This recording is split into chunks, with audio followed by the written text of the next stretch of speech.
Who's going to talk to the cities anyway? We're going to find out what the cities. Yeah, good. We know Gerhard and Astoria are interested, so we need to find. I would guess that Cannon Beach would. Okay, are we ready? I think that's kind of a no-brainer.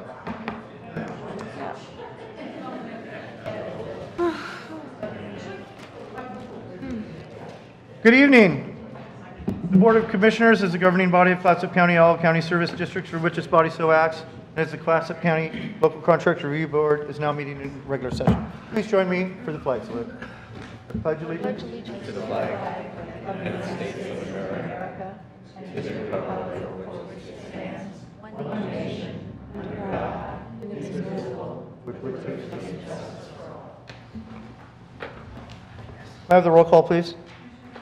Here. Here. Here. Here. Here. I think we have a requested change to the agenda. Is that Commissioner Sullivan and Thompson have requested that we pull off item 6C, approval of memorandum of agreement with DAS and acceptance of deed.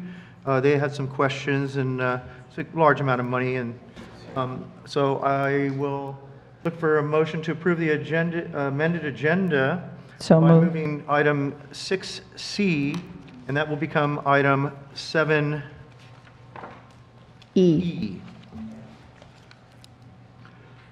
And I would move that, Mr. Chair. Looking for a second. A second. I got a motion to second to approve the amended agenda, moving item 6C to 7E. All those in favor? Aye. Aye. Opposed? Agenda is approved. We have a presentation tonight. Yes. Welcome, Clatsop Economic Development Resources. Thank you, Chair Lady. Thank you for coming. We always look forward to your report. Thank you very much. Kevin Leahy, 3560 Irving Avenue. The annual report to the County Commission. Always glad to be here. And I just wanted to go through it quickly. I know that you have a full agenda. So I always start with the second page is the mission of CEDAR, page 2. I'm looking at that. Do I click it? Yep. Thank you. I'm sorry, Teresa. It's like I'm looking over at you. Okay. So CEDAR's mission and vision and goals. The mission to deliver business-driven economic development services to create, grow, and retain Clatsop County businesses. The vision, the mission and is the same. The vision we have changed and updated. Thriving communities and quality jobs for Clatsop County residents. And then our goals, we had a board retreat in January of this year, and these were the goals that the CEDAR board approved to strengthen our traded sector and large employer business growth, to support the small and mid-tier business growth and entrepreneurial development that's focused on our small business development center, which I'll talk about in a few minutes here, workforce development, organizational growth, and to attract business relocation. Next is the OSBDCN, the Small Business Development Center Network. Melanie Olson's here to be a partner with the Enterprise Zone discussion this evening, but I thought if she could pass out to the commissioners, we actually are celebrating the SBDC 35 years of building Oregon's best businesses, and we'd like to have each of the commissioners have their own copy to take with them. And I'm not going to go through the details because you know, it's pretty self-explanatory, but it really speaks to the great work that the SBDC does in providing free and confidential advising. And as I've said before, but just to restate that we are one of 19 centers in the state of Oregon. 17 of us are associated with community colleges and 2 with universities.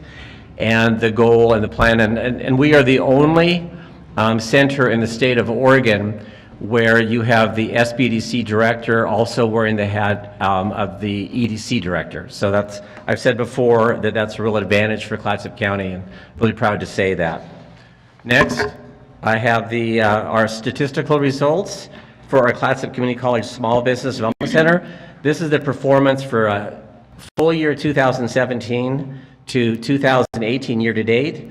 We have met with, we have a full-time lead advisor, by the way, Jessica Newhall. We have 4 part-time advisors as part of our team. including Erme Ochoas, who worked with our Latino community, and I'll share some numbers here in a minute here. We've met with 299 clients, always again free and confidential, with 1,900 hours, held 70 training events with 635 training attendees, jobs created and retained 62, capital infusion, that's where we've worked with businesses to fund their business through traditional methods or other methods, 2.4 million, 18 business starts in Clatsop County, 51% women-owned businesses, 107 of the 299, and the Hispanic businesses we've served, 49. And year to date, we have worked with more Hispanic businesses than we had for the last year and a half. So we're very, very excited about Erme is what he does. He goes out and meets with the community, and we're just very excited about that sector, because that's a real opportunity and a real population growth here in Clatsop County, that population. BizCenter.org is the Kevin, web. can I interrupt? Oh, just- yes, Commissioner Thompson. Thank you. Sorry to interrupt you. Somebody came up to me at this summit yesterday and said there's a case of a Hispanic business that's having problems. If we hear of that, should we refer those folks to you? Absolutely, yes. Okay.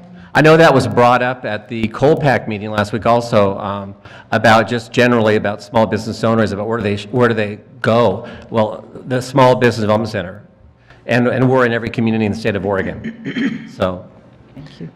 the website bizcenter.org, and if you take the time to look at that, we do have success stories from some of our clients, as I say, confidential, as you know, but these are clients that have allowed us to share their story. So pretty exciting things about some local businesses here.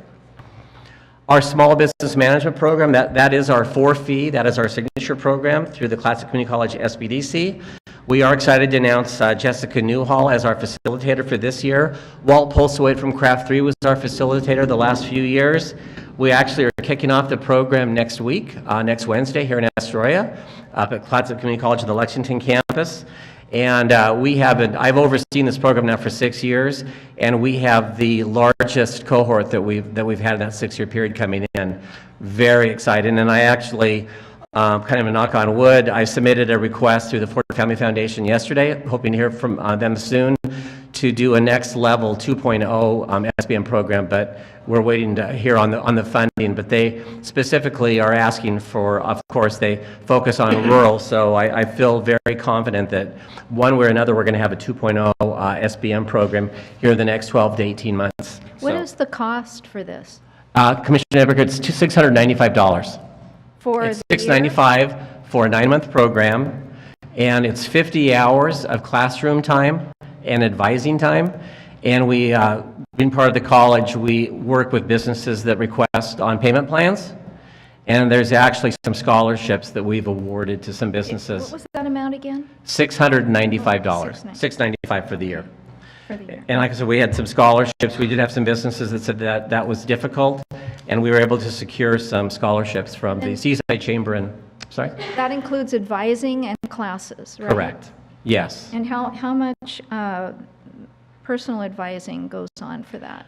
For what happens is that every month there's 3 hours of classroom instruction and 2 hours of advising. So over the 9 months, it's basically the 2 hours per month.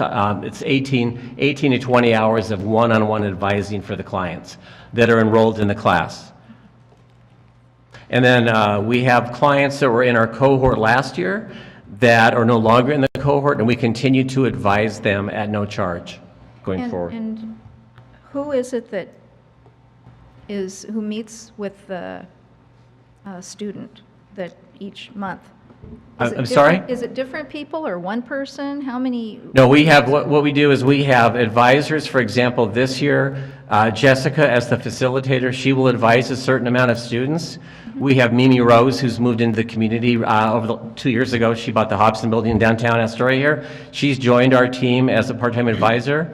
Erme, actually, he will also be advising. We had a Spanish-speaking business in our cohort last year, and because of some personal issues, and there was actually a fire at her business in Seaside, she had to withdraw. But we have a business coming in this year that Erme will be one-on-one advising also. So it's the business owners who are advising? the business owners will be participating and enrolled in the program, and then the advisors will be advising the businesses, and then we're going to be having at each of our sessions. Last year we moved it to every other week versus once a month, and it really worked really well to engage the businesses and frankly all of us, to keep us all on task. And we will have guest presenters that'll be giving subject matter experts like on finance, operations, HR, marketing, whatever the strategic planning, whatever the case may be, they'll be presenting along with Jessica as the overseer of the program and myself as the director. Okay, but as far as the businesses getting their advising, that is, who does that? So there's a teacher for the classes, right? There's a teacher that presents, and we'll assign next Wednesday, each business will have their own advisor. So they'll be working with, like Jessica, for example, let's pick a number that Jessica will have 5 businesses that she will advise that are in that cohort. And Mimi will advise whatever the number is, and Hermes, and we're actually frankly working on one more because our enrollment's so larger than we'd anticipated. So that'll be the quality time, and they will have that same advisor the entire time. Like Jessica will have Business X, and she will walk them through the classroom sessions, and then the advising sessions that happen after the classroom sessions deal with the subjects that were discussed, but there it's customized to their individual business, like HR laws or financing for their business or cash flow management or ratios. And it's not, it's important, of course, to have an instructor, a subject matter expert, sharing those details. But when you're sitting down across the table from the business owner and say, let's look at your business, let's open your books, and let's now take a look at what we learned in the classroom setting, and now let's dive into this. Great, Okay. thank you. You're welcome. Next is the Cedar, this is the Cedar approved budget, and with the revenue on the top, you can see that the county sponsorship, pending your approval this evening, is 23% of our budget. The 5 cities, the Port of Astoria and Sunset Empire Transportation District, make up 11%. In order to be a small business development center in the state of Oregon, there has to be a cash match from the host, in this case Classic Community College, of $40,000. That's 13% of our budget. Private sector sponsorship, we've had for 5.5 years. We have 79 private sector members, and I have them detailed later on here in the update. Federal and SBDC grants, that's the largest part of our budget, $104,150, and that includes a significant increase from the legislature, thanks to Senator Betsy Johnson and Representative Dave Gomberg and many others that approved the additional funding for our Small Business Development Center. Cash carryover into the new year. The expenses below share the majority of our expenses are payroll. We do pay rent to have our offices at the South County Center, Classic Community College, $750 a month. The contracted consultants, and that's our part-time advisors, and that's where I was sharing Hermes and others. Jessica is full-time, I'm full-time, but the others, Tammy Lambert, our assistant, is full-time, but she divides her time between the college and SBDC and Cedar, where I'm like what we would call a 0.50 director for SBDC and 0.50 for Cedar. So this funds the other free and confidential advising that we give, general administrative, travel, etc. And I have again the projected. I've met and presented to the City of Astoria, who has approved. City of Warrington, Cannon Beach, Gearhart. I go before the Seaside City Council October 22nd, and I'm here tonight with you. And the other numbers, again, just specified, as I said, down below here. Any questions on the budget I can answer? Or? Okay. Oh, yes. Yeah, so so this money that the college matches, does that come from the tuition from? That comes from the general fund, and what that is, that really $40,000 is what the college contributes towards the full-time salary of Jessica Newhall, for example. 25% of Tammy Lambert, our South County administrative assistant, and a portion of myself. I prorated, and again, because of this unique arrangement with EDC and SBDC and under one umbrella, And that's why I said that's an advantage. If we were a standalone SBDC only, we would be much more limited. But this is the college's where it comes from the general fund. Do you know how many students they have through the program? About? Which program, I'm sorry? Well, the, small business, whatever that is, what is it called? SBDC. Well, the SBDC, we've served 300 clients over the last year and a half. Okay. 299, all Clatsop County. We have a few businesses from Pacific County and Wahkiakum County that we're happy to service because the nearest SBDC center is in Longview. So, but the great majority are Clatsop County. Thank you. And you're welcome. I had one more question. Yes, Commissioner Thompson. Not to put a burden on the Port of Astoria, but they have such a wonderful port commission now, and they're so successful in all of their endeavors. I was hoping that the port would feel inspired to give more than $1,000 to this effort. So I'm hoping you're successful enough that that would work for you. And thank you, Commissioner Thompson. You brought that up at our Cedar Board meeting last week, and I had that in my notes to talk to President of the Board, Frank Spence, and to Jim Knight and the Board. Of these approximately 300 people that you have, about how many of them enroll in the class through the college? The small business management class, we average between 10 to 12 annually of those. Oh, it's a small percentage. It's a small percentage. Okay. Yes, it's a small percentage. Yeah. Okay, any other? Okay, next. So just some highlights. This next slide shows the 2018, this was our Cedar Countywide Business Awards event. And again, we look very carefully at your calendars so that we don't have the Cedar Awards event the same night as the County Commission meeting. So save the date. You heard it here first, April the 11th. 2019, our annual event will be at the Seaside Civic and Convention Center. We were at Patriot Hall last year, and it was great, and we'd like to rotate it around the county every year. You see Mr. Gimry there. Pete Gimry is an award winner. Next, the Job and Career Fair that we've had. We had our 4th one this year. It just gets bigger and better. 79, except for the fact we had snow this year, the week that we had it planned, so we moved it back a week. But it worked out great. Other than Nasal High School, that was their winter break, so they couldn't attend. But 79 employers, 700 high school and college students.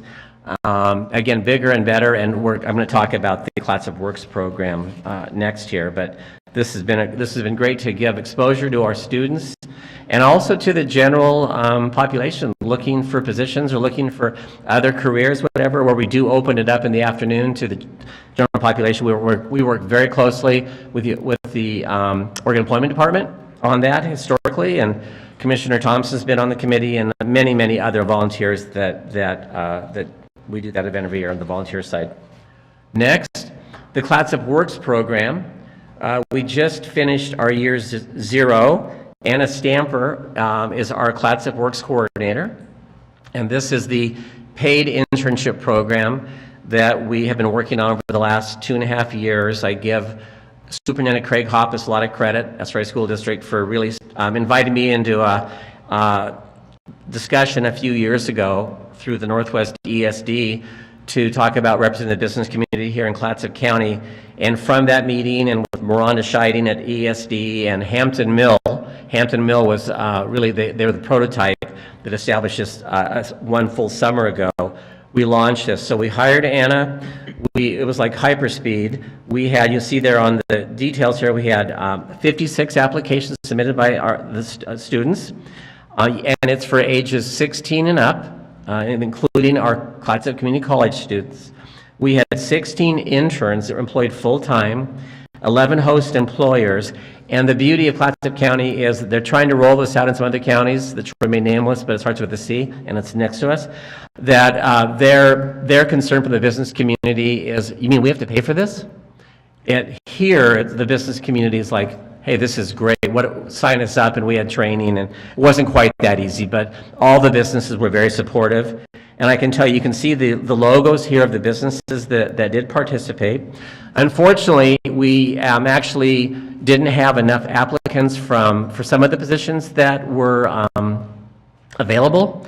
And so we're looking to really increase the amount of applications from all the 5 county high schools and from Clatsop Community College this next year. We've already had a very positive meeting, for example, with Superintendent Sheila Rowley and with Jeff Roberts and Lori Lamtoyoka a few weeks ago, just to engage Seaside High School. And next week, Anna Stamper is going to be at an open house at Seaside High School with the table talking about the program. So again, this is really exciting. I'm happy to answer any questions about this, but this is just a real, very exciting. The results, Congresswoman Bonamici came the last session. That's the picture, the big picture you see there on the right. And she spoke to the students and was able to engage with them, and the beauty of, working with the youth or seeing youth. I mean, many, your parents or friends or whatever. And the first professional development day that we had was at England Marine Supply. And that we, meaning Anna, really did most of the legwork here. And Kurt England said, quote unquote, that the students were very, very quiet that first day. Very quiet, really not knowing.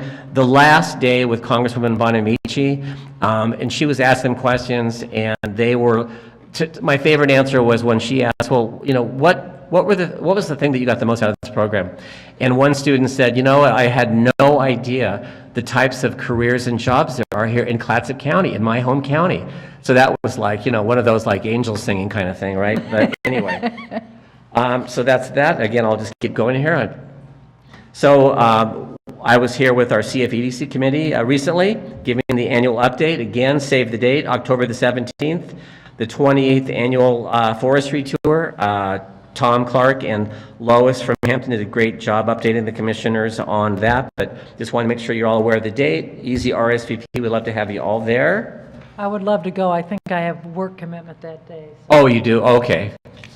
Well, Commissioner Sullivan, there's also an opportunity that I know to in other times, if anybody wants to have like a personal, or I know that Mark Morgan has suggested that before, any elected officials or any citizens that want to just go out in the woods and take a drive, and he's happy to do that. Yeah. So other Cedar highlights, again, then I'll quickly close here. So about the partnerships that we've had, I've been the director now for 7 years, and just love the partnerships that we have here, how we all work collaboratively here in Clatsop County so well that I don't see elsewhere. I'm on the North Coast Tourism Studio Steering Committee. Commissioner Thompson mentioned that. We were down in Garibaldi for a Travel Oregon Tourism Summit yesterday. Very successful. That's been an ongoing. Enterprise Manager, we're going to talk about later about adding in Astoria. Our Housing Technical Advisory Committee, the Columbia River Transition Fisheries Advisory Committee, and I've been named the statewide chairperson, Oregon State University's Extension Citizens Advisory Network for the state of Oregon for 2018-19. So Kevin, Yes. I'm sorry, ECAN? So is that something we're going to be doing here in Clatsop County, or is Yep. that? So what ECAN is, it's been set up for years, and you have one county representative from each of Oregon's counties. Oh. And so I was asked to serve on it now 2 years ago. And then what we do is we represent the voice of our community, and we have such an active OSU extension here, but with 4-H and the forestry and the fishing, and between Amanda Gladix and Valerie and Patrick Corcoran and on and on and on. Lindsay Davis. So that's then what we do is every county has one, and then what happens is there's a steering committee, and I was appointed to the steering committee representing the Oregon coast last year.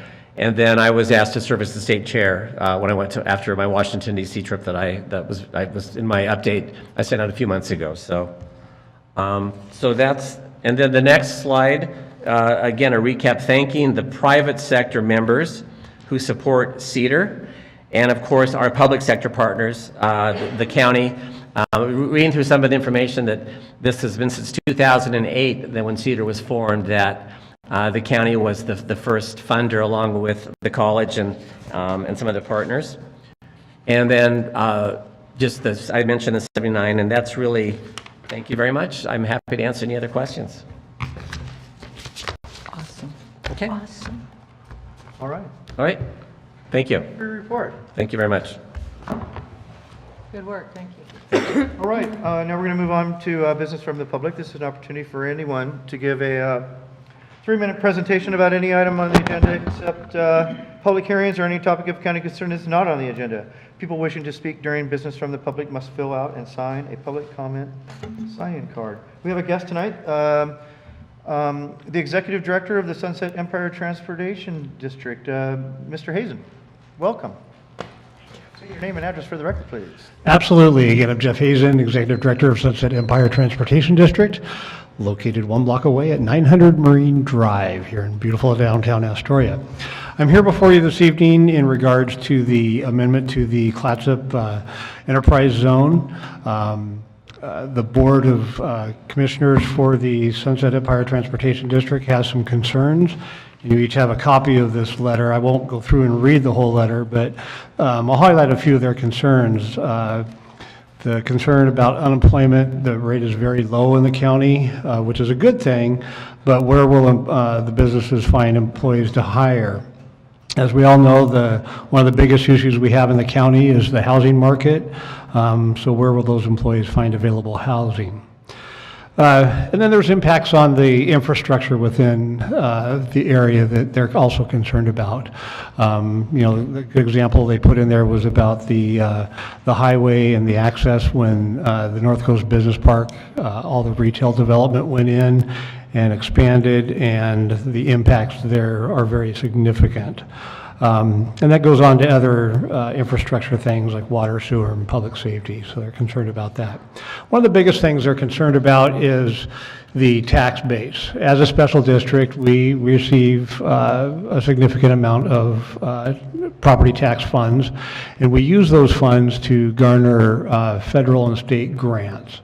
And so anytime there's a freeze or if property taxes, went down, that's a concern for us because that would affect the service that we can deliver or future expansion of service.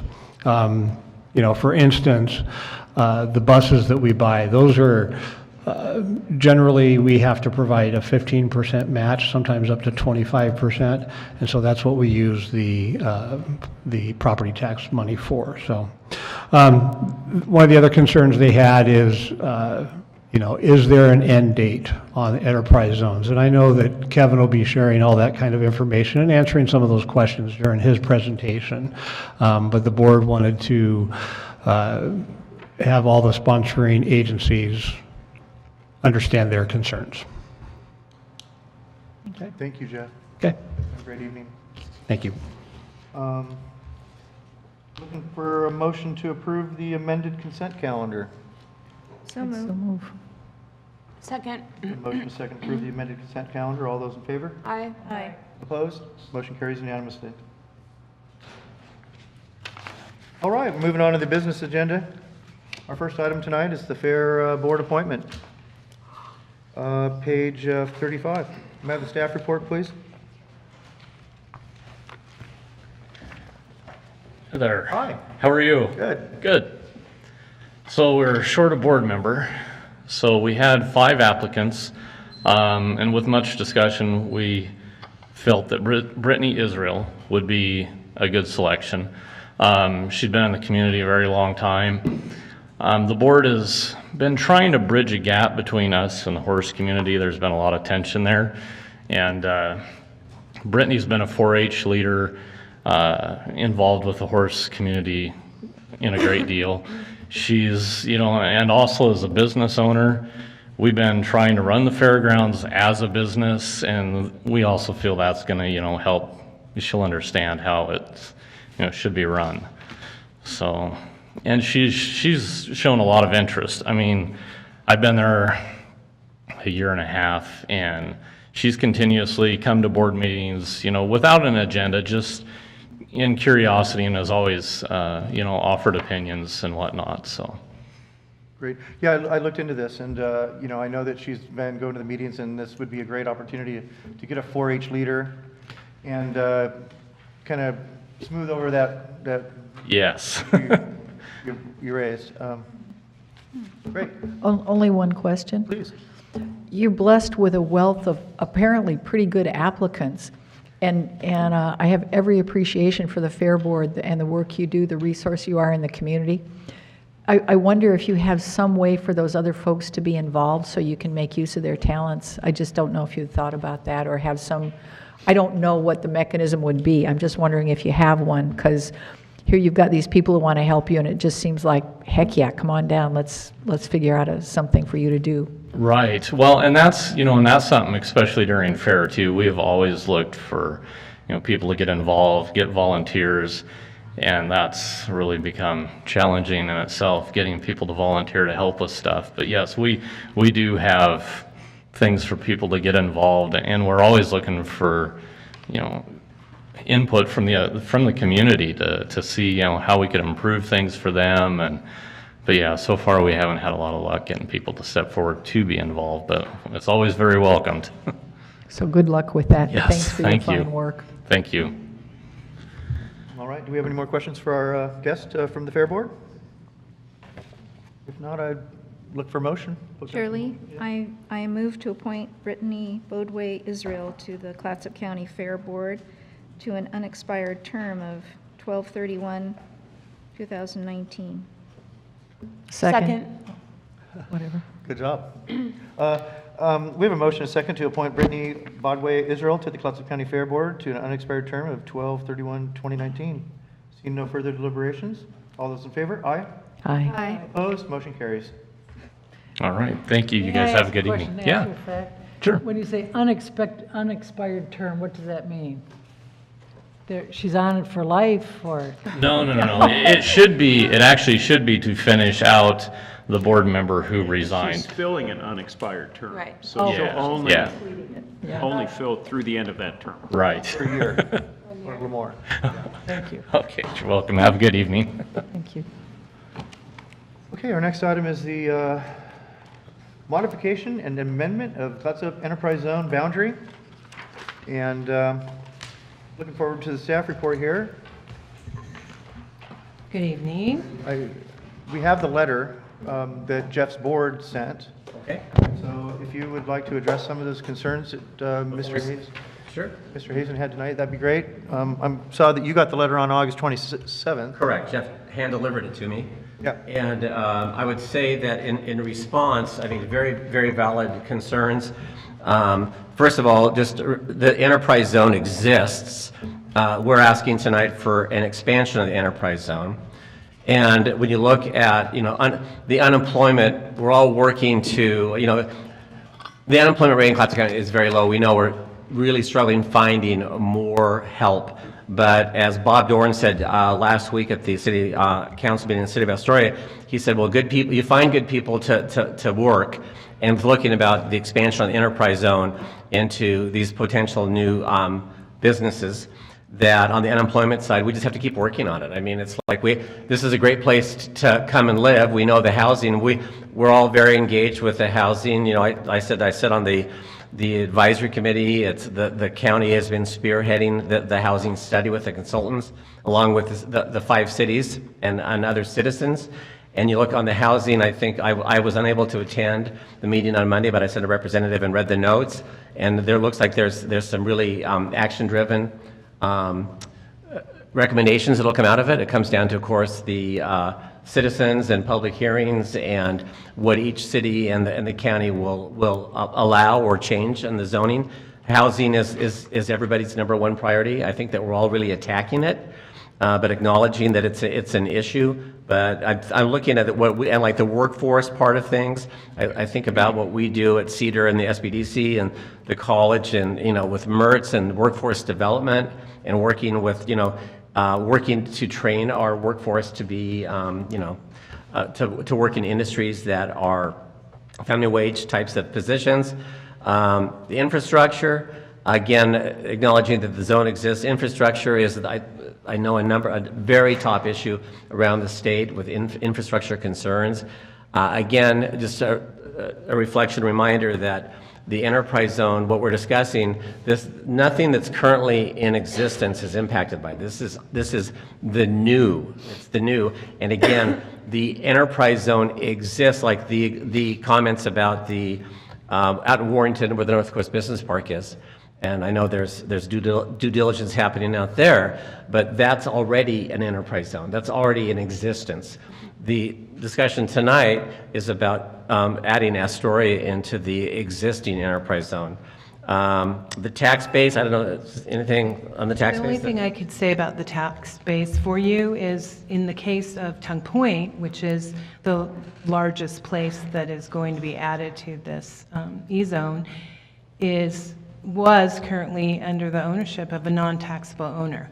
So now under a taxable ownership, the land will still be taxable and anything that already existed will be taxable, but any new improvement will be what would maybe be eligible for the enterprise zone. So if you keep that in mind, it's all new. And this lasts for 3 years, is that right? 3 to 5. 3 to 5. 3 to 5, okay. And then the sunset, Jeff was asking, all enterprise zones sunset in 2025 in the state of Oregon. I'm sure there'll be activity legislative-wise, leading up to that, but that's when enterprise zone sunset is in 2025. Across the board, no matter Across what? the board, correct. And again, I'm sure that's I don't know, Melanie, that's a date and time, and I'm sure when it was first established, looking at the beginning and the end, and then with many other things as you closer to it, my assumption would be there would be a new benchmark established for a new sunset, but that's the current sunset, is 2025.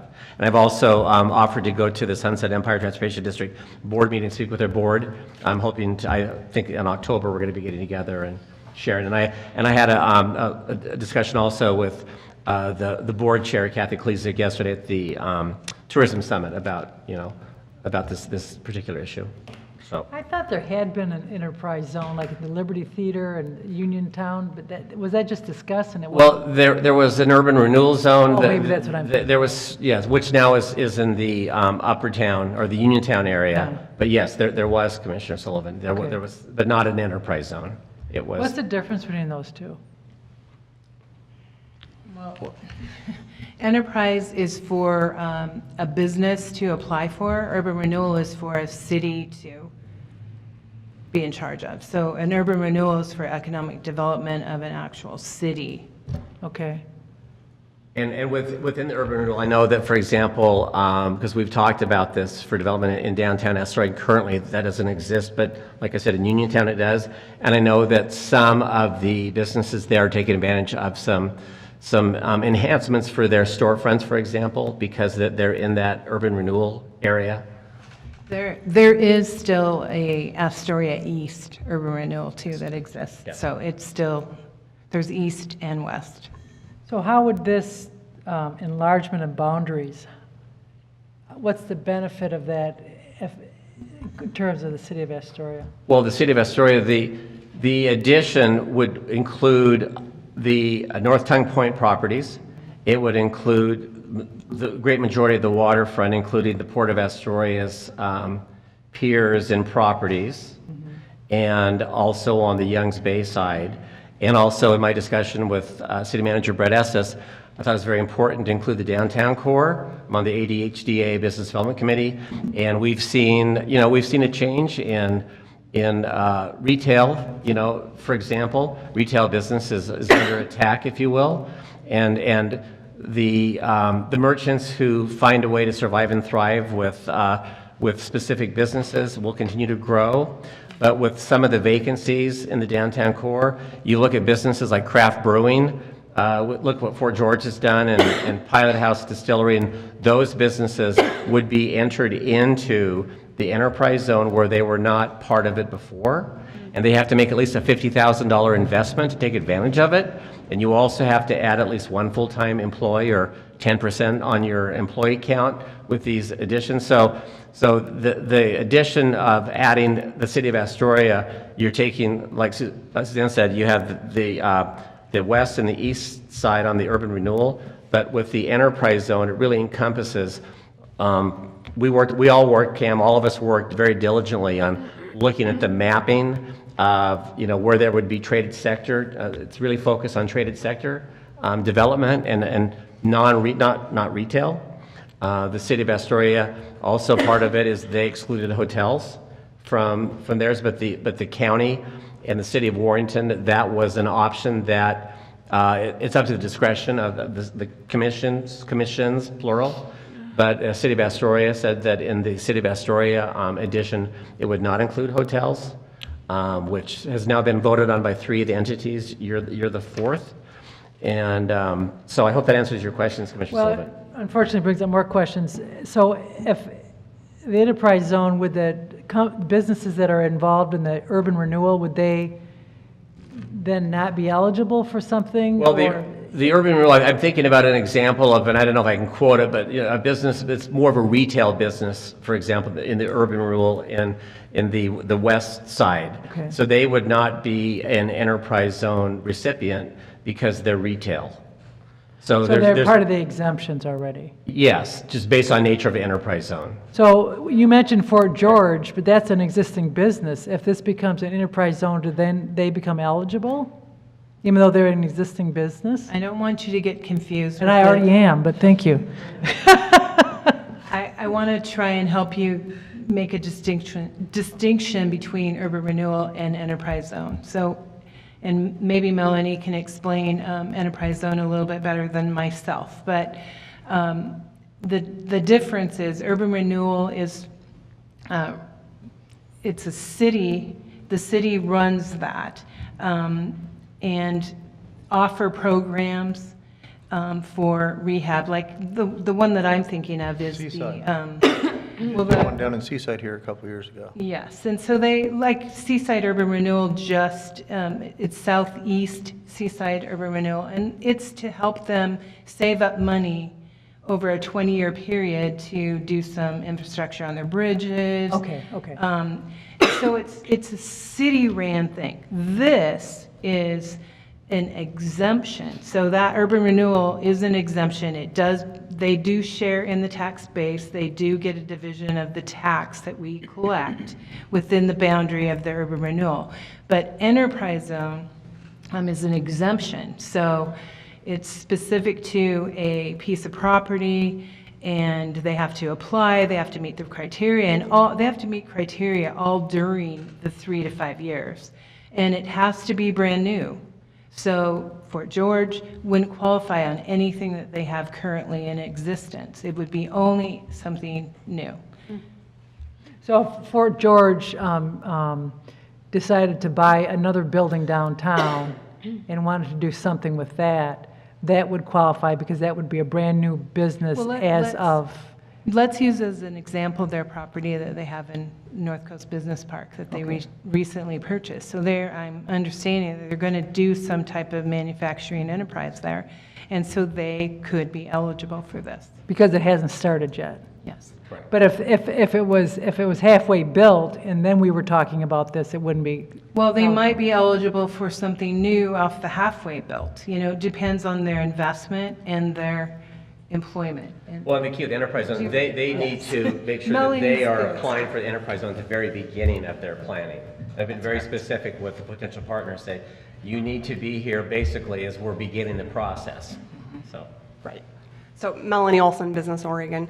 The enterprise zone is really an attraction and retention tool for businesses where if you have to create one new job and any new equipment that you would invest. So in the case of Fort George, if they put in a new bottling line and they increase their employment, that bottling line could be exempt from property taxes for 3 to 5 years. In the case of urban renewal, that's actually the tax increment financing that's collected on the new investment. So that money, so again, going back to the Fort George example, that increase in property value would be sequestered into an urban renewal fund where then the city would invest that money back into that urban renewal area. So they're a little bit different, but they can exist together. So my understanding is that this enterprise zone is a way of fortifying new businesses by giving them the opportunity to get, I think of it as, you know, a plant. When a plant starts to grow and it first puts its little head up above the soil, it's pretty rickety. It's not robust. And so this enterprise zone gives a period of time so that those businesses can really strengthen themselves so that they can survive and flourish. So it isn't done willy-nilly. I mean, because we've all read horror stories of companies that have taken advantage and really have unfairly used those programs. I think they're robbing people, but that's kind of an extreme way of putting it. But the way you all are doing it, it's going to be very carefully done so that there's a fair return that stays in the community through having increased and stable tax base, because that's what we're looking for, is an increased and stable tax base, right? Yes. Correct. Yes. Yeah, so this is very straightforward, okay? Basically, the issue here is, and it's Clatsop County already has this enterprise zone, okay? This isn't something new we're doing. We've already approved it. We've already done it. It's simply that the city of Astoria decided to opt out because of some issues with the port, right? Correct. So basically, we're just kind of bringing everybody back into the tent here. Correct. And making an organization, an enterprise zone that we've already started whole again and improving it. It's that simple. It's not, it's not complicated here. No. We've done the enterprise zone, we've done the urban renewal district on the seaside. This is basically, I'm really pleased that the Port of Astoria and the city have come together and support this development out at Tongue Point. I think it's a great plan. I think we should support it. Great. Notwithstanding the questions raised by the transit district. I mean, I appreciate having a robust Absolutely. Yes. discourse so we can respond to those. Yes. All those questions should be, So- listened to and understood. So if we have, and I appreciate it, thank you, Chair Lee. Let's say we have a new business come in and they get their taxes exempt for 3 to 5 years. If they're successful and they continue after that period of exemption, they then begin paying taxes. That's correct.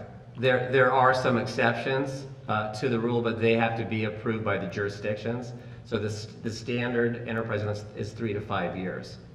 If there's any extension, it would be involving a much higher level of investment from a particular business. And I think another important point, if I may, is that the Hayek Maritime, a company, they may not have been as motivated to come and bring this industrial facility to Tongue Point that we need to rehabilitate if they didn't have the enterprise. Well, I absolutely, I really give Bob Dorn was the one who really knocked on our door and said, I'm thinking of, of purchasing this property, and there is a key tenant out there, WCT Marine, and we need to be looking at what kind of incentives you can offer. I'm a private sector guy, and he really started the ball rolling, and we've had several meetings with Bob, great, and WCT Marine, Bergerson Construction is moved out there. We have the Coast Guard. I mean, there's all kinds of positive things, but we just want to show, with this discussion, that this is a business-friendly community and supportive businesses that are clean industries like Bob Dorn would bring to, or has brought to North Tongue Point, but looking to add more equipment and investment. And he wants to see, like any business person would say, well, how can I get some kind of an incentive, or what can I get with coming to your point, Charlie? Yes. I would add, Commissioners, Hayek Maritime is really a startup company, and so what they're hoping to do is to help WCT and Bergerson grow their employment over the years and bring new investment. And it's difficult to do that as a startup when one of the things Mr. Dorn would like to do is to purchase a travel lift that will allow WCT to service much larger vessels and add employment. But the daily tax rate on that travel lift is significant. It's the equivalent of one job. And so by giving them a temporary tax abatement, they're able to grow that business, garner new contracts, and reinvest that back into the facility and back into the property tax base over time. Just out of curiosity, what was that piece of equipment? It's a travel lift that is, so what it is it moves the vessels, it pulls the vessels out of the water and onto the tarmac where they can be serviced. A lot of maritime companies currently use a dry dock, which is a vessel that is in the water and they lift the vessel out of the water. But when they do service, so maintenance or painting or any of those things, it's still over the water. The benefit of Bob's property is that he's able to actually bring that up into the tarmac area in a containment area, and it's greener, it's friendlier. Sure. Okay, thank you. Well done. We have a member of the Port Commission here. Frank, would you like to add anything? I don't want to put you on the spot here, but I'm gonna.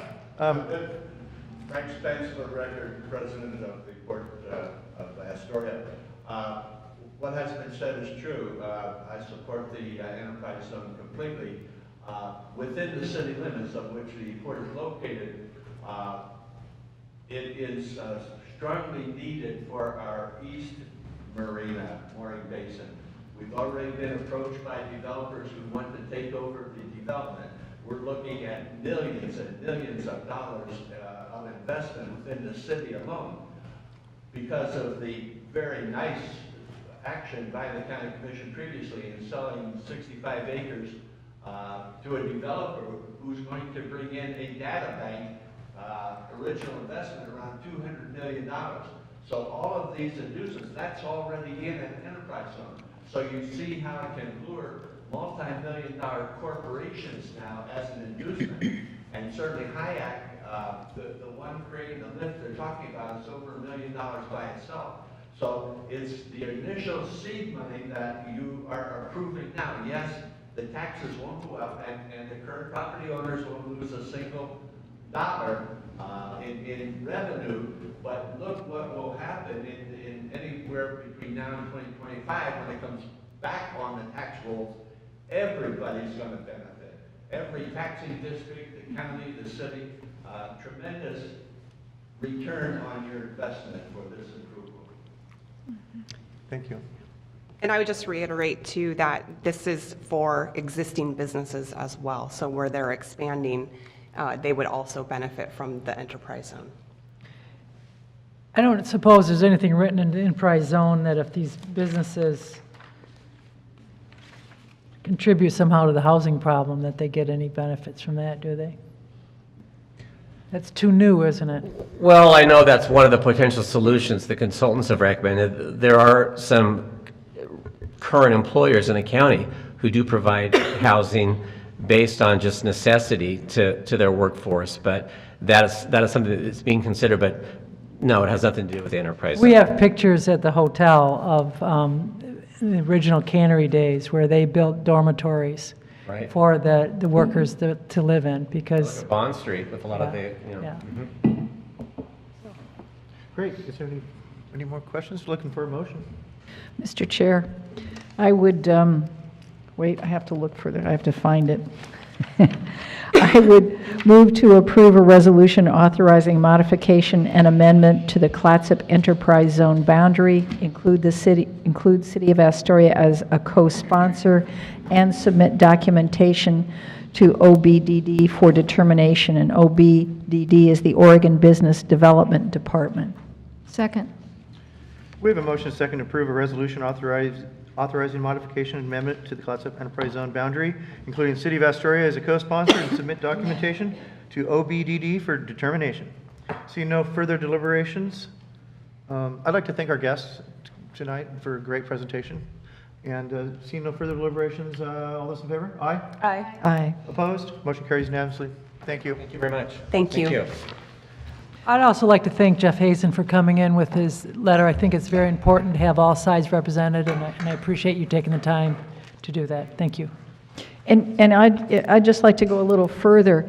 Jeff, if there are negative repercussions, there's impact on your capacity to look for grants, however we can do something to support the transit district, I'm pretty sure we'll want to do that, because your success is critical to the success of all of us. We appreciate that. Thank you. Yeah, well said. Okay, so our next item is the accelerating the redemption of the tax foreclosed property. This is page 59 This is, the board's familiar with this here. This is continuing. May I have the staff report, please, from County Council? Very briefly, your board 2 weeks ago held a hearing regarding accelerating the redemption period on property at 92423 G Street in Jeffers Gardens,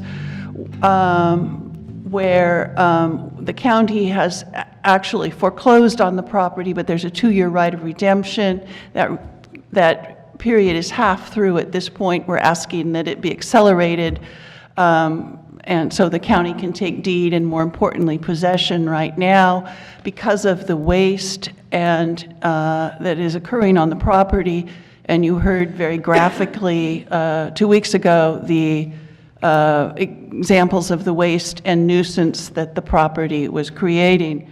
You made a tentative decision to accelerate at that point and ask staff to come back with findings of fact, conclusions of law, and an order, which is done.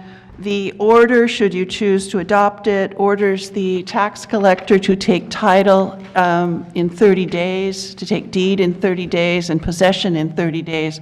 We have to, by law, give the property owner 30 more days' notice, and then we can take deed. It also imposes a fine, which is required by by our ordinance, of twice the diminution in value of the property. We went with the $8,000 diminution that in the assessed value. The fine imposed is twice that, $16,000, and that is added to the amount when we sell the property that the county retains to pay the costs of county staff for cleanup and county council costs in bringing this forward and so forth. So that's why it was part of the ordinance. So that is in your order tonight. So if there's any questions, happy to answer them.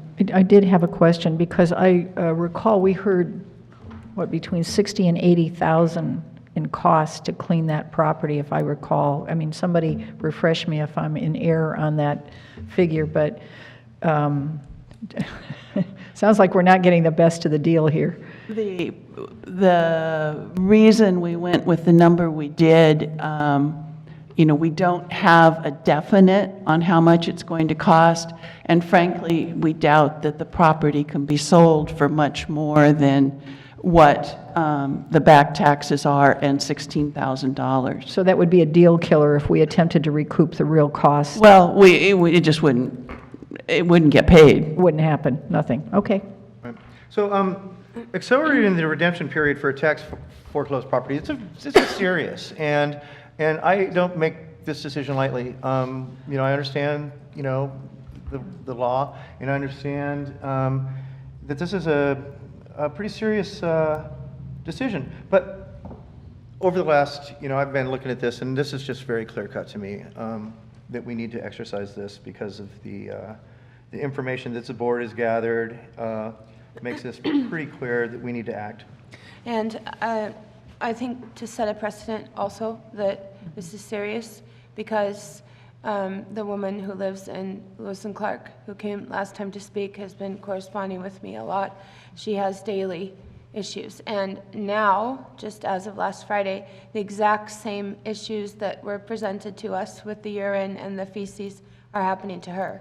And her husband was spoken to by them very rudely when he asked them to get off of their property.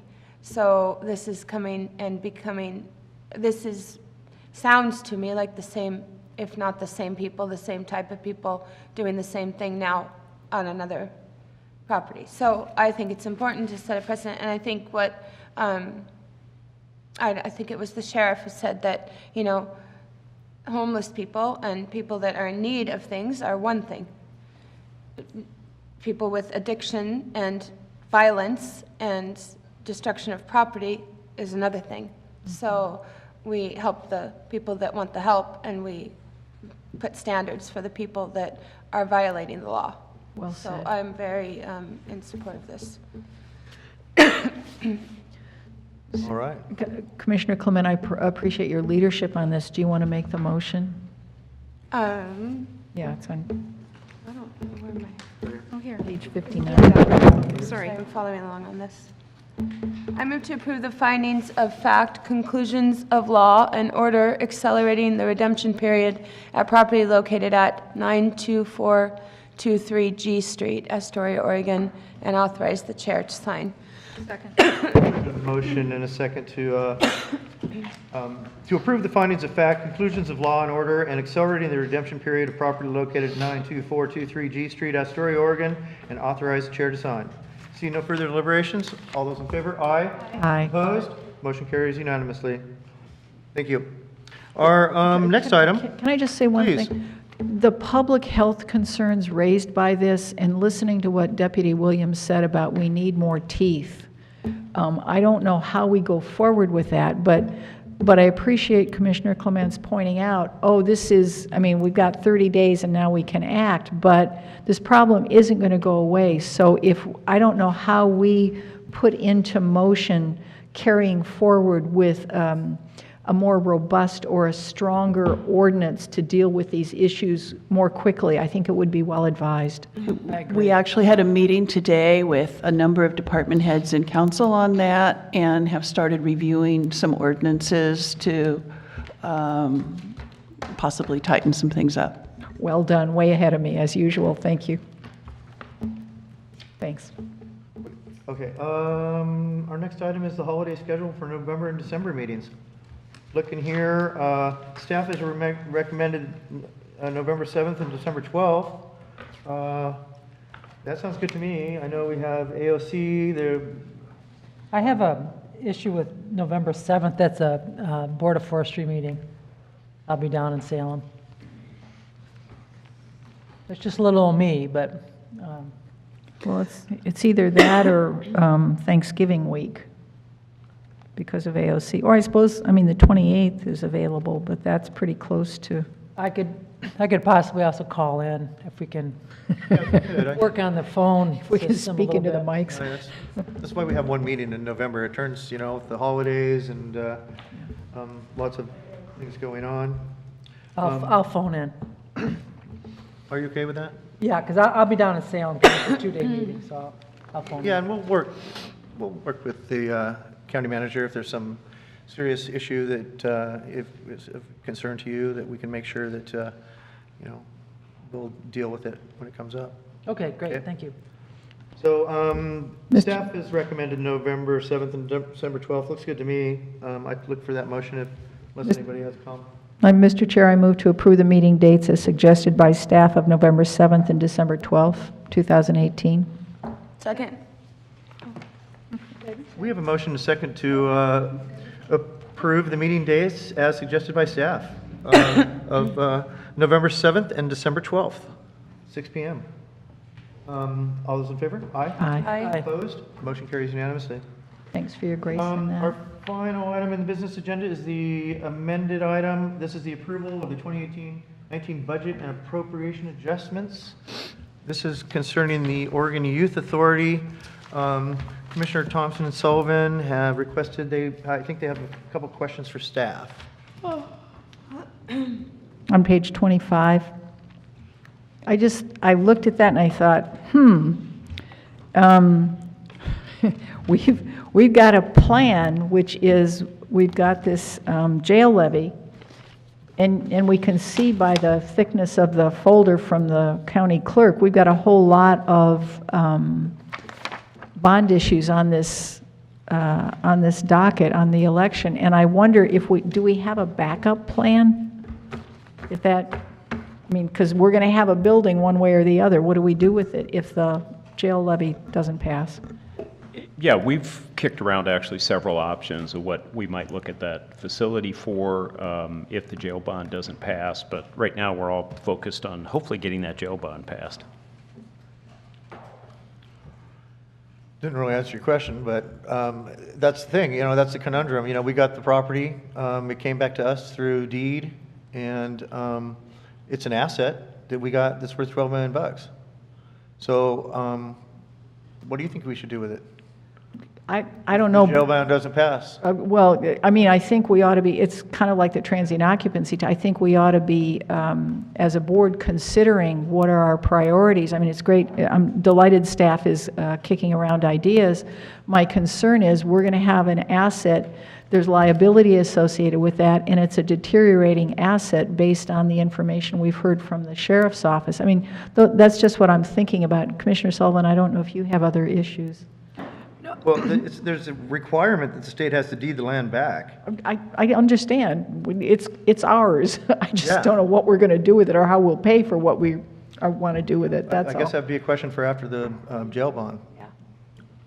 I just thought $12 million, that's a huge asset, and I just wanted to have an opportunity to talk about it Sure. rather than it being on the consent calendar, so.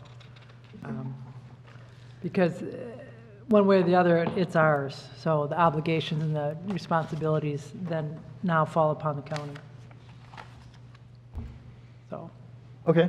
Haven't we been in this situation before, where the building that the sheriff's department moved out to, wasn't that building unoccupied for a number of years? And I thought that was a transition center that was built for parole, and then it was changed to become the sheriff's office.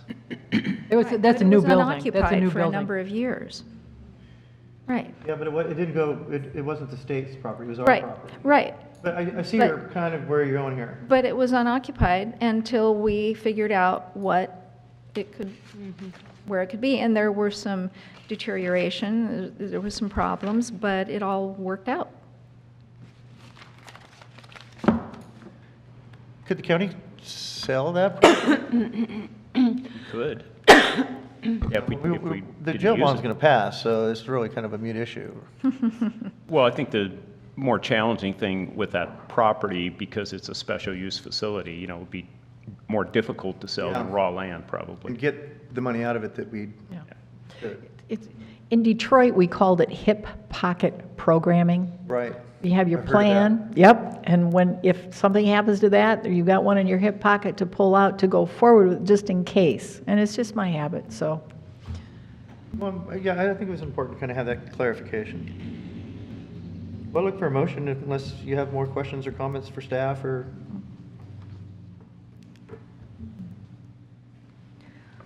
So because it was moved to the business agenda, we need to have a motion? Yeah. Okay, all right. I move to approve the memorandum of agreement with the state of Oregon and authorize the county manager to accept a quitclaim deed from the state. Second. We have a motion and second to approve the memorandum of agreement with the state of Oregon and authorize the county manager to accept a quick claim deed from the state. Seeing no further deliberations, all those in favor? Aye. Aye. Opposed? Motion carries. Thank you. Commissioner reports. Commissioner Thompson. Okay, let me gather myself. I see that we have before us a senior officials workshop for all hazards preparedness in November 27th. I'm delighted we have this. I plan on registering, and I hope everybody else does, because I think it's a great idea to go there. Kevin, you didn't talk about the SEDS when you gave your CEDAR report. Do you want to say anything about SEDS and what we've been doing? CEDAR's such an integral part of that.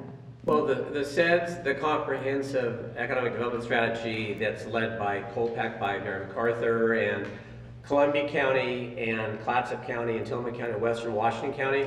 It's a requirement from the federal government in terms of giving updates on the priorities of infrastructure.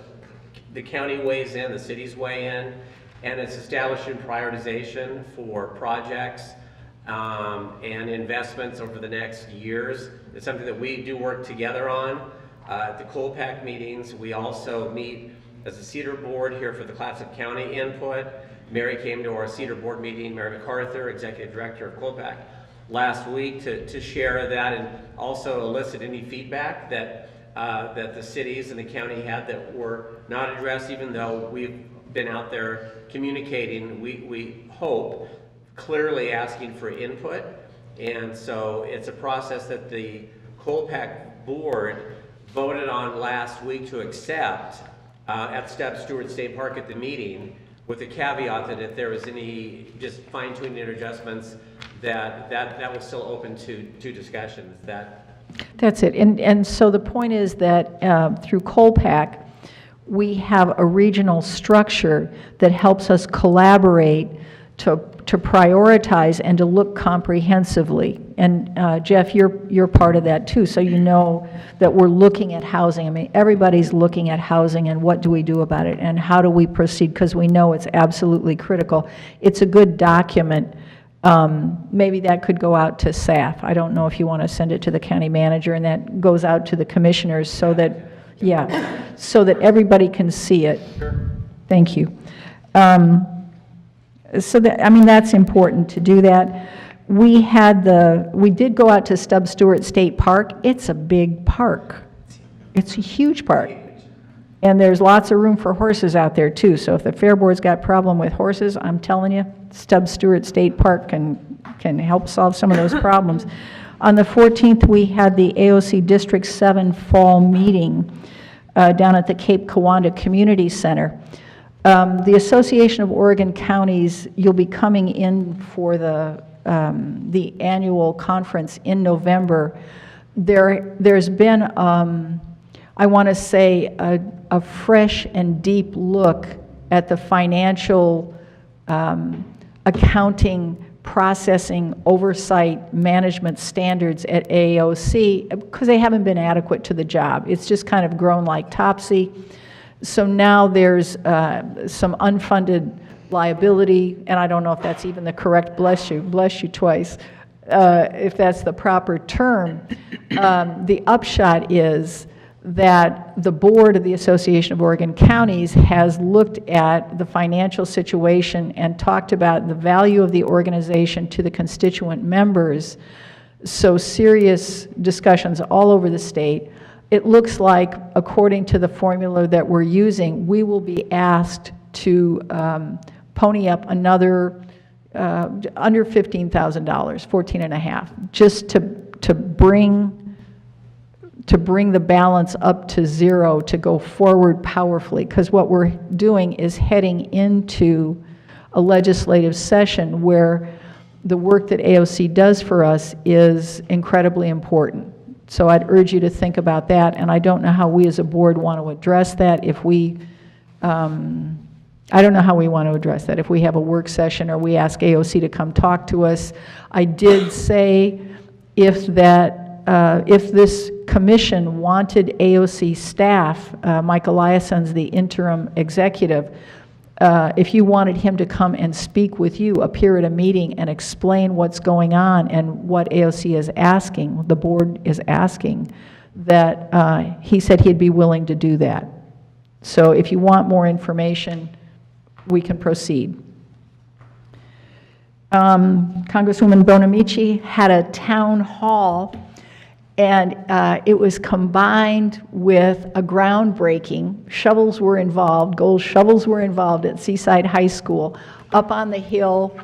And I saw later in the paper, Senator Johnson was there, Congresswoman Bonamici was there. I mean, it was grand. And they just got their approval from the Army Corps of Engineers, so the Seaside School District can go forward, which is wonderful news, because that's not only getting children up out of the inundation zone in a new and healthy building, it's a resource for anybody in the community in case an event who makes it up the hill to have shelter. So that's... Excuse me, Commissioner Thompson, do you know anything about this? I've just been told that they're going to now ask for more money for this.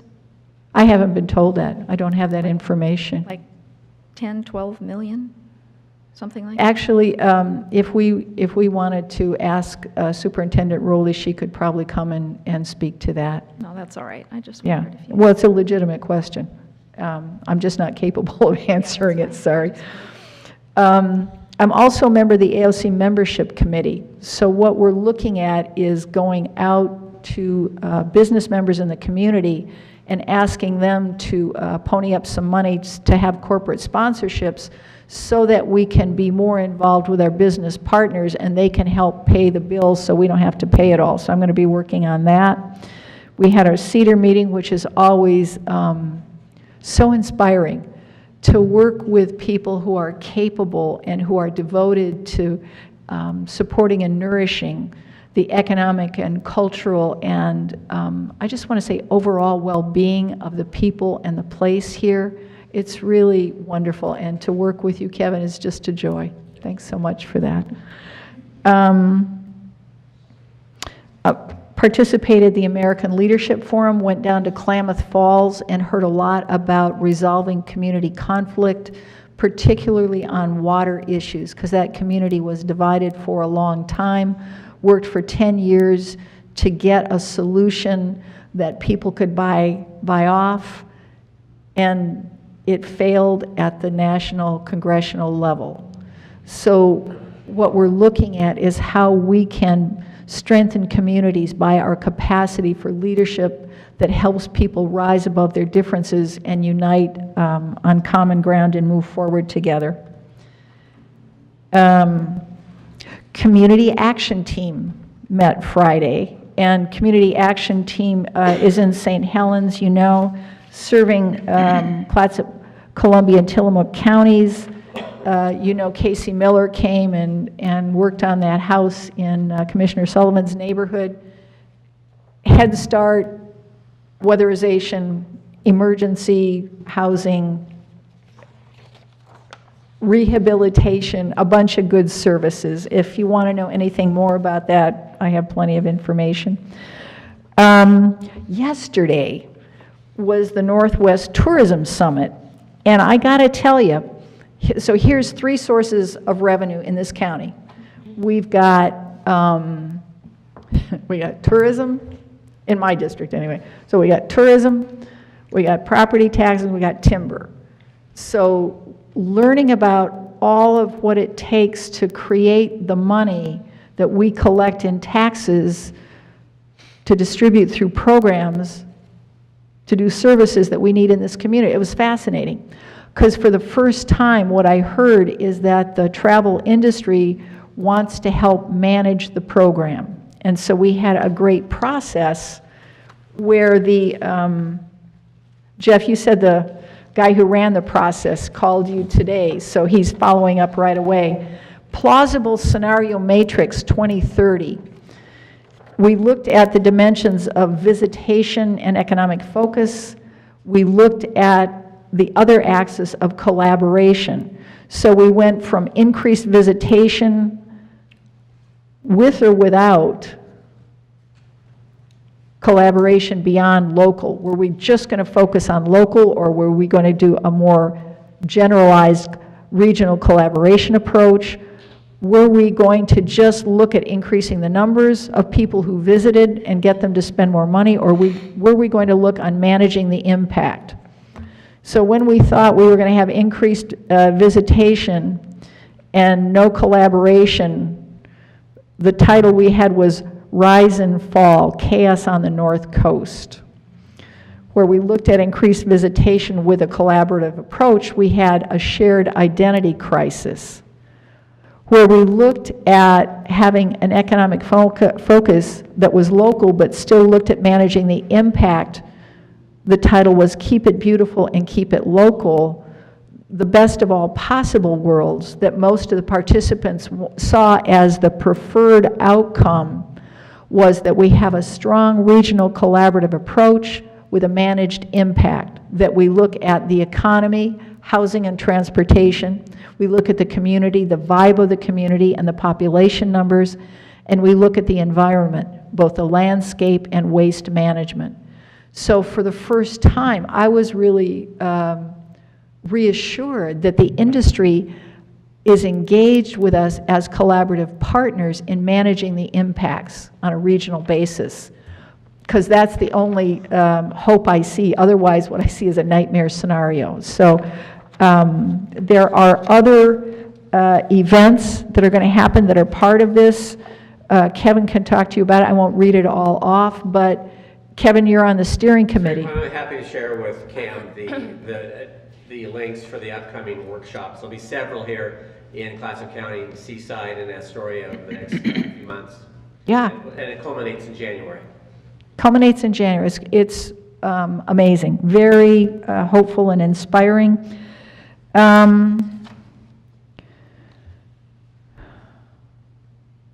There's a candidates debate next week at Astoria High School that looks interesting.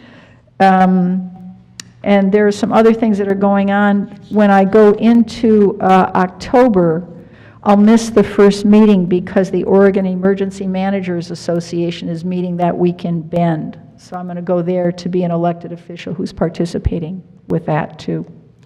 So that's it. Commissioner Sullivan?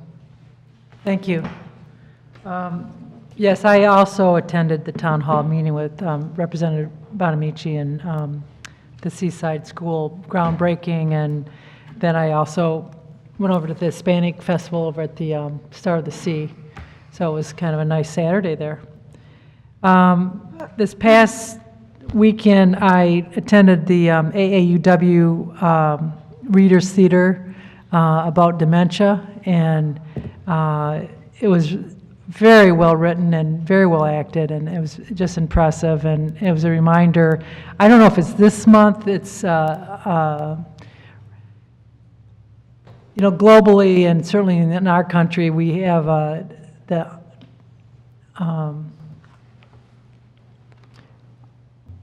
dementia diseases that are approaching as the population ages. It is going to be huge concern, and so it was just a well-done play, and it's an issue that we will all be dealing with in one way or the other as we move forward. Today, the Senate approved the Board of Forestry names. Joe Justice, Jim Kelly, and Dr. Brenda McComb. So they were approved. So we will now be going forward with most likely a quorum each meeting, and so that'll be good. And I want to thank the senators that voted for that. The Northwest Senior Disability Services, the board that I am on, it's a 5-county board that deals with senior issues, Yamhill County, Clatsop, Polk County, Tillamook, and Marion County. And we, for the last, I think, 9 years, they have had a system where they had 2 leaders. Rodney Schroeder, who had to resign because he had other things going on. They named a building after him. And then the person he was working with was Melinda Compton. She is also going to be retiring. And the new interim director is Tanya DeHart. And then on the board itself, apparently when they make this switch around, they go in alphabetical order. So I get to be promoted to the vice chair of the board. So I'm Mary Starlett, who is ST rather than SU. She is the chair, and I'm the vice chair. So there goes for alphabetical order. And then the last thing that I wanted to bring up was I had a conversation with our council, and there is apparently a resolution that was done about 10 years ago on health benefits, and I wonder if maybe you could talk to that a little bit. Yeah, your board is, by law and under our insurance policy, eligible to participate in the county insurance program. And it takes a resolution to do that. The board had me draft a resolution back in 2005, but I understand that it was not passed. There's no record of it having been passed. But they discussed it at that time. I don't think there was any, I think they just all decided they had other insurance. But the CIS will insure county commissioners and county council, just want to get that in there, if the board passes a resolution allowing yourselves to participate in the county policy. Unless the board specifies otherwise, the commissioner would pay whatever a retired county employee because county employees, when they retire at 62, are eligible to buy into the policy until they turn 65. So you pay the premium that the county pays each month. And that has, so commissioners are eligible to that. County council is eligible for that. And if the county had a justice court, the judge of the justice court would be eligible for that. And those are the three that are allowed under statute and by CIS if the county does a resolution. So if any of the commissioners are interested in that, I know Commissioner Sullivan is, or if you want to have that in place for future commissioners, then if staff was so directed and council so directed, we could bring a resolution back to you. If you want to discuss, I think it'd be a further discussion whether you wanted to contribute to the cost of that or not. But CIS will allow you to participate in their insurance program. This is health insurance? Yes. Oh, okay. I am very interested in that. So it could be, if we passed a resolution, that it wouldn't be costly to the county. Is that right? Or would the county have to pay something? No, if it's up to the board, a standard resolution would just be that the commissioners could buy in.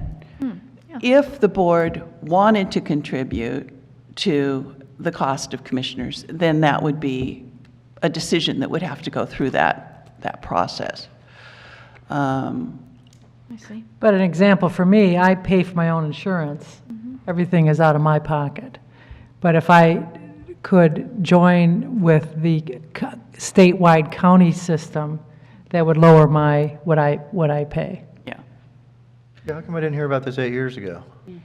Yeah, no And the kidding. other piece is that I don't know. We don't know if I'd save. Considering the. I imagine I'm pretty I would doggone sure I because would. I'm pretty sure I would because my insurance is horrible right now, and I'm always looking for a I have better a deal. $6,000 deductible. So my thought is this could be something that we could think about. Providing that. So you might. It seems like sensible to kind of. It's available. Yeah. So Mr. Chair, it's an option, and I appreciate Commissioner Nebaker. It's a separate issue about who bears the cost of it.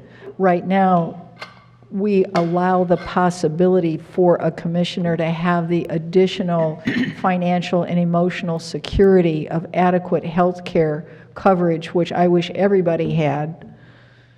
I'm not in charge of that. So I'm willing to make a motion right now to direct staff to prepare a motion for us so that we can debate it up or down. But I'd like to move this forward because I really think it's important that everybody have the right to adequate health care coverage. Yeah, And- absolutely. I'm I don't think we need a motion, but I think we can direct staff. Whatever you couldn't want. have a motion, course. it's not on the agendas. Yeah. So I think we can ask staff to do some more research and find out, some of the questions we've raised tonight. Does that seem? Yeah, maybe get it on the agenda. Yes, So, Yeah. I'm supportive of okay. that. I think with the board's permission, I'm going to bring back a resolution and order allowing it, and then we'll provide the research also for additional things. But for a commissioner that wants that insurance immediately and is willing to pay, at least they can start that coverage while you're debating whether you want to contribute anything. Yes, very good. Yeah. Thank you. Separate issues. Well, heck yeah. And sorry the chair didn't get that advantage a while back, or anybody, you know what I mean? Everybody should have adequate health care coverage. End of story. Couldn't agree with you more. Sullivan, are you done? yes, thank you. Okay, thank you. Commissioner Nebaker, you have nothing to Nothing. report? Commissioner Clement? I was going to talk to you about the woman who lives in the house in Lewis and Clark, but I kind of told you earlier when that came up, but I will forward this to you and anything I get in the future. But most recently, she found the exact same human urine in the plastic bottles in her horse's corral. So she just did not see them throw it there, but I mean, she said that they've lived there a long time and it's fairly improbable that a stranger would come up and do that. So they are, you know, living in the, or habitating in the area next to her, bordering, just the same situation as this other. So she's feeling unsafe. So I'll keep you informed of what happens there. She is in contact with the authorities and she is trying to get court orders and different things, but as we know, that takes years and time. So the soccer fields in Warrenton were dedicated to Jerry Boisvert, the West Field. It was, and he was the, you know, the local community member that passed away this summer, who was just, and you know, just spearheaded the whole movement out there and kept things going. It was an amazing ceremony highlighting his staggering commitment to the integrity of those fields for the Clatsop County youth, and there's a big plaque on the gear shed on the West Field when you drive by that road. What is that road called? What's it called? Ridge Road. Yeah, Ridge Road. So it's really neat. And then just one more thing, we just had the 3-course challenge at Camp Wailea, a great race that attracted 2,000 runners, 75 high schools and 37 middle schools. Camp Wailea opens up their training grounds, and it's just an amazing event. They have a drum roll, and the band plays, and it was amazing. So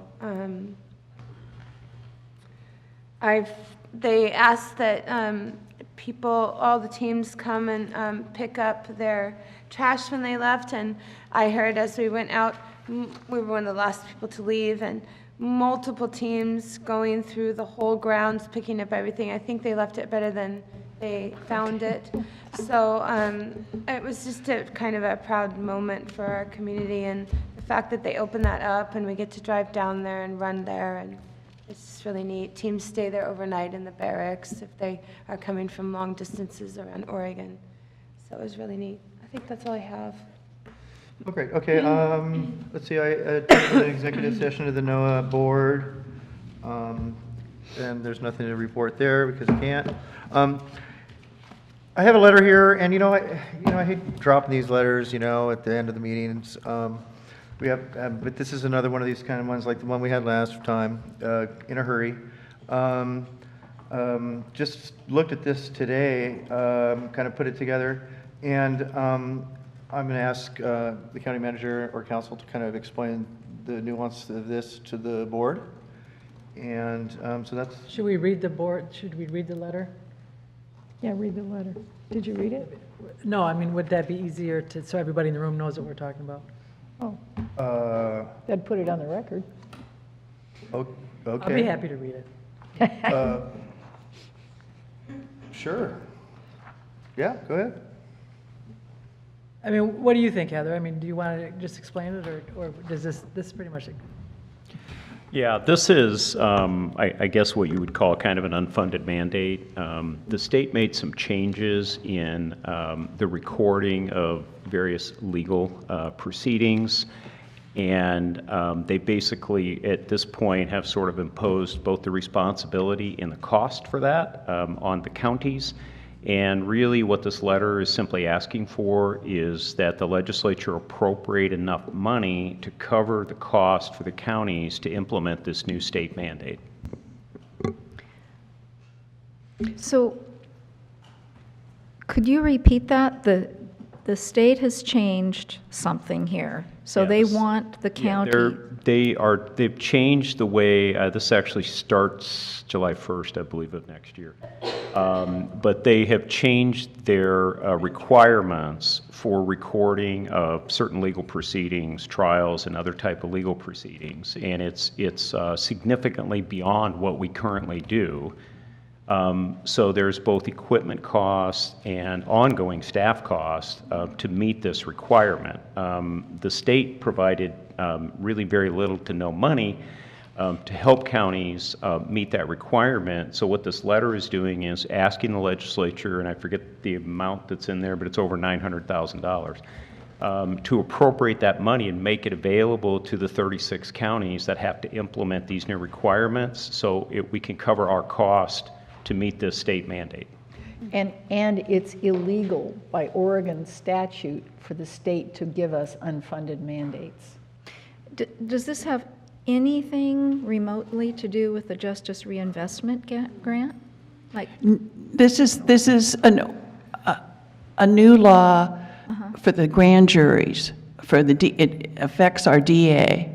Before, grand juries didn't have to be recorded and transcribed, and they are now saying that must happen, and it must be paid for, and the DA's staff or the county need to handle that. So Okay. this is a very concerning issue for our district attorneys, and likewise, it's funded by the county, or would be, unless the state contributes, and since they're the ones that changed the law, the request is that they fund it, because as Commissioner Thompson said, they're not supposed to put unfunded mandates on the counties. Yeah, so this letter is just to our Senator Johnson and Representative Boone, asking them to support an appropriation for the counties to implement this new recording requirement. are other counties doing this too? Yeah, this is an AOC initiative, great. so all the counties in the state, I'm sure, will be good. pushing for this. Does anybody got, any board member have a problem with this? It seems I've been hearing about this for months and. Yeah, I've happy heard about it too. I think Josh told me about it months ago. Okay, fair enough. I think we have unanimous consensus, so. I'm prepared all on right. this one, thank you. County Manager Moore. Two things quickly. One is that we have continued to have quite a bit of interest in county property at the North Coast Business Park. I'm hoping that maybe next month there may be some additional purchase agreements My to goodness. come before you. We're talking to two different buyers at this point, and, once we sort of reach agreement on what we think are reasonable terms, those things would come to you for approval. So I'm hoping that you might see those in October. The one other thing that I would mention, I know Kevin touched on this earlier, but earlier this week, we had the third meeting of the Technical Advisory Committee on the countywide housing study. We're kind of getting to the point now where, we're really starting to get some good data from the consultants. So we're not done yet. The thing at least that surprised me the most based on the data that they shared with us earlier this week is that there is enough housing here and being built in Clatsop County to accommodate the population. So it's not so much a housing shortage, but it's how we're using that housing and how we're making that housing available to people at different income levels. So it's a little bit different problem, at least than I was anticipating that we went into this, that it's maybe not necessarily more housing, it's using the housing we have in different ways. And they did give their first kind of set, I would say not super specific, but begin to give us some recommendations about things that we might do. So there will be two public events in the latter part of October, one in North County, one in South County, where the consultants will be here and they will, sort of present their results, the data that they've gathered, and talk about some of the recommendations, that we might want to consider here. So, I would assume that we'll begin having a much more robust, sort of countywide conversation about housing as a result of that study. And that's it.